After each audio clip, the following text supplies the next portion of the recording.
Hello friends. മനുഷ്യൻ ജീവിതത്തിൽ അധികം കഷ്ടപ്പാടില്ലാതെ ജീവിക്കാനാണ് കുറെ എളുപ്പവഴികൾ കണ്ടെത്തിയതും ആ വഴി വികസിപ്പിച്ചതും. എന്നാൽ എന്തിനും ഏതിനും വിദ്യകൾ വികസിച്ചപ്പോൾ മനുഷ്യന് ഒരു ക്വാളിറ്റി നഷ്ടപ്പെട്ടു: സ്വന്തം ജീവിതം ആസ്വദിക്കാനുള്ള ക്വാളിറ്റി. അവിടെയാണ് പ്രശ്നം ആരംഭിക്കുന്നത്. വർഷങ്ങൾക്ക് മുമ്പ് മനുഷ്യന്റെ ജീവിതം വളരെ ലളിതമായിരുന്നു. ഒരു ഗാഡ്ജറ്റും എഐയും ഇല്ലാത്ത, മണ്ണിലെ ഏത് സമയവും പണിയെടുക്കുന്ന, ശരീരമനങ്ങുന്ന മനുഷ്യൻ. അധികം ലോകത്തെക്കുറിച്ച് ചിന്തിക്കാത്ത, മനസ്സിലാക്കാത്ത, താൻ, തന്റെ ഫാമിലി, തന്റെ ഗ്രാമം എന്ന് മാത്രം ചിന്തയുള്ള മനുഷ്യൻ. അങ്ങനെയുള്ള പണ്ടത്തെ മനുഷ്യർ ഫേസ് ചെയ്ത ഏറ്റവും വലിയ പ്രശ്നമായിരുന്നു ദാരിദ്ര്യം.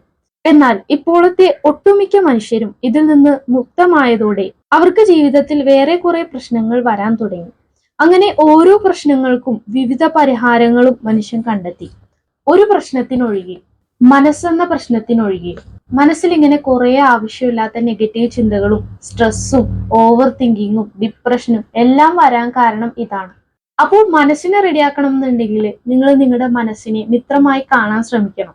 അതായത് എല്ലാ ദിവസവും കുറച്ച് സമയമെങ്കിലും മനസ്സുമായി സമയം ചെലവഴിക്കണം. ഇവിടെ ഉദ്ദേശിക്കുന്നത് നിങ്ങൾ ചെയ്യുന്ന പല ഡെയിലി ആക്ടിവിറ്റീസ് ഇല്ലേ, അതിൽ മാക്സിമം ആസ്വദിച്ച് മനസ്സിരുത്തി ചെയ്യുക എന്നുള്ളത് മാത്രമാണ്. ഈ വീഡിയോ നിങ്ങളെ വലിയ കാര്യങ്ങൾ പറഞ്ഞു തരാൻ വേണ്ടി തയ്യാറാക്കിയതല്ല.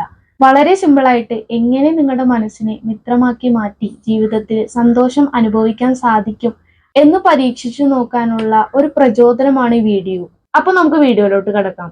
നിങ്ങൾ എന്താണോ ചെയ്യുന്നത് അതിൽ മാക്സിമം 100% മുഴുകാൻ ശ്രമിക്കാം. ഒരു പ്രവൃത്തി ചെയ്യുകയാണെന്നുണ്ടെങ്കിൽ അതിൽ മാത്രം ശ്രദ്ധ വരണം. വേറെ ഡിസ്ട്രാക്ഷൻ ഒന്നുമില്ലാതെ മാക്സിമം അതിൽ മാത്രം ഫോക്കസ് ചെയ്ത് ചെയ്യാൻ ശ്രമിക്കണം. അങ്ങനെയാണെങ്കിൽ കുറച്ചു നാളുകൊണ്ട് തന്നെ നമുക്ക് മൈൻഡ്ഫുൾനെസ് എക്സ്പീരിയൻസ് ചെയ്യാൻ സാധിക്കും. ഓർക്കുക, ജീവിതത്തിൽ വലിയ മാറ്റങ്ങൾ കൊണ്ടുവരാനുള്ള കഴിവ് ചെറിയ ചെറിയ കാര്യങ്ങൾക്കുണ്ട്. ഓരോ ദിവസവും നിങ്ങൾ ചുരുങ്ങിയത് 15 മിനിറ്റെങ്കിലും ചെറിയ ചെറിയ കാര്യങ്ങളിൽ ശ്രദ്ധ വരുത്തി ആസ്വദിച്ച് ചെയ്യുകയാണെന്നുണ്ടെങ്കിൽ മൈൻഡ് ഫുള്ളിൽ നിന്ന് മൈൻഡ്ഫുൾനെസ്സിലേക്ക് നിങ്ങൾക്ക് എത്താൻ സാധിക്കും. ഇതിനു പറ്റിയ പ്രാക്ടീസ് എന്ന് പറയുമ്പോൾ, ഇപ്പോൾ ഉദാഹരണത്തിന് രാവിലെ നിങ്ങൾ എഴുന്നേറ്റുടൻ ആരോഗ്യത്തോടെ എഴുന്നേക്കാൻ സാധിച്ചതിലും ശ്വാസം എടുക്കാൻ സാധിച്ചതിലും എല്ലാം കൊണ്ടും മനസ്സിരുത്തി നന്ദി പറയുക. അപ്പോൾ അവിടെ ഗ്രാറ്റിറ്റ്യൂഡ് മെഡിറ്റേഷൻ ആയി. അതിനുശേഷം നിങ്ങൾ ഫ്രഷ് ആയിട്ട് ഒരു 10-15 മിനിറ്റ് സൈലൻസ് പ്രാക്ടീസ് ചെയ്യുക. അതുപോലെ ശ്വാസത്തിലേക്ക് ശ്രദ്ധിക്കുക.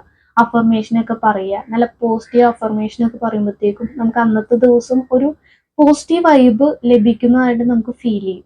സോ അങ്ങനെ അവിടെ ബ്രീത്തിങ് ആൻഡ് അഫർമേഷൻ മെഡിറ്റേഷൻ ആയി. ഇതുപോലെ വീട്ടിൽ ജോലി ചെയ്യുമ്പോഴും അത് നല്ല ആസ്വദിച്ച് അതിൽ 100% മുഴുകി അവസാനം നിങ്ങൾക്ക് ഇഷ്ടമുള്ള എന്തെങ്കിലും ഡ്രിങ്ക്സോ കട്ടനോ ഉണ്ടാക്കി അല്പമായിട്ട് കുടിച്ച് റിഫ്രഷ് ആവുന്നതായിട്ട് ഫീൽ ചെയ്യുക. ഇതൊക്കെ ഒരു മെഡിറ്റേഷനാണ്. അതുപോലെ നിങ്ങൾ നടക്കുമ്പോൾ ആ നടക്കുന്നതിൽ ശ്രദ്ധിക്കുകയാണെന്നുണ്ടെങ്കിൽ അതും ഒരു മെഡിറ്റേഷനാണ്. ഇനി ഇതൊക്കെ കഴിഞ്ഞ് നിങ്ങൾ ഈവനിങ് ജിമ്മിൽ വർക്കൗട്ട് ചെയ്യണ സമയത്തും നിങ്ങൾക്ക് അവിടെയും മെഡിറ്റേഷൻ ചെയ്യാം. ജിമ്മിൽ മെഡിറ്റേഷനോ, അതെങ്ങനെ സാധിക്കും? ഇങ്ങനെ ഇരിക്കും പലവർക്കും ഡൗട്ട്. അതും ഞാൻ ക്ലിയർ ചെയ്ത് തരാം. ഇപ്പൊ ഉദാഹരണത്തിന് നിങ്ങളിപ്പോ ബൈസെപ്സിന് വർക്കൗട്ട് ചെയ്യുന്ന സമയത്ത് നിങ്ങൾ ആ ഡംബൽ എടുത്ത് ഇവിടെ ഹോൾഡ് ചെയ്യുന്ന സമയത്ത് ബൈസെപ്സ് മസിൽ ടൈറ്റ് ആണോ ഫീൽ ചെയ്യും, പതിയെ അത് റിലാക്സ് ആണോ ഫീൽ ചെയ്യും ചെയ്യുക. അപ്പൊ അവിടെ ഒരു മെഡിറ്റേഷൻ നടക്കുന്നുണ്ട്. അതുപോലെ ഓരോ വർക്കൗട്ടിന്റെ ഇടയിലും 1 മിനിറ്റ് റെസ്റ്റ് എടുക്കുന്ന സമയത്ത് പതിയെ കണ്ണടച്ച് റിലാക്സ് ആയിട്ട് just breathe in, hold, breathe out. ഇത് ചെയ്യുമ്പോഴും അവിടെ മെഡിറ്റേഷനായി. ഇങ്ങനെയൊക്കെയാണ് നമുക്ക് ജിമ്മിലും മെഡിറ്റേഷൻ ചെയ്യാൻ സാധിക്കുന്നത്.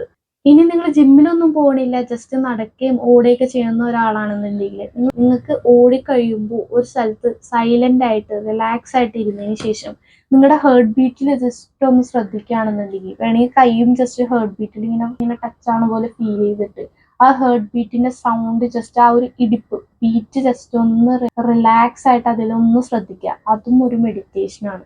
ഇങ്ങനെ കുറേ പലതരം മെഡിറ്റേഷൻസ് നമുക്കുണ്ട്. അതിൽ ഏതെങ്കിലും കുറച്ചൊക്കെ നമ്മൾ ഡെയിലി ആക്ടിവിറ്റീസിൽ ചെയ്യുകയാണെന്നുണ്ടെങ്കിൽ, അതായത് നമ്മൾ ഫുഡ് കഴിക്കുന്ന സമയത്തും നടക്കുന്ന സമയത്തും വർക്കൗട്ട് ചെയ്യുന്ന സമയത്തും എല്ലാത്തിനും നമുക്ക് മെഡിറ്റേഷൻ കൊണ്ടുവരാൻ സാധിക്കും. അതിൻ്റെ കൂടെ വേണമെങ്കിൽ ബ്രീത്തിങ് മെഡിറ്റേഷൻ, അഫർമേഷൻ മെഡിറ്റേഷൻ ഒക്കെ ഇൻക്ലൂഡ് ചെയ്യുകയാണെന്നുണ്ടെങ്കിൽ സൂപ്പർ ആയിരിക്കും.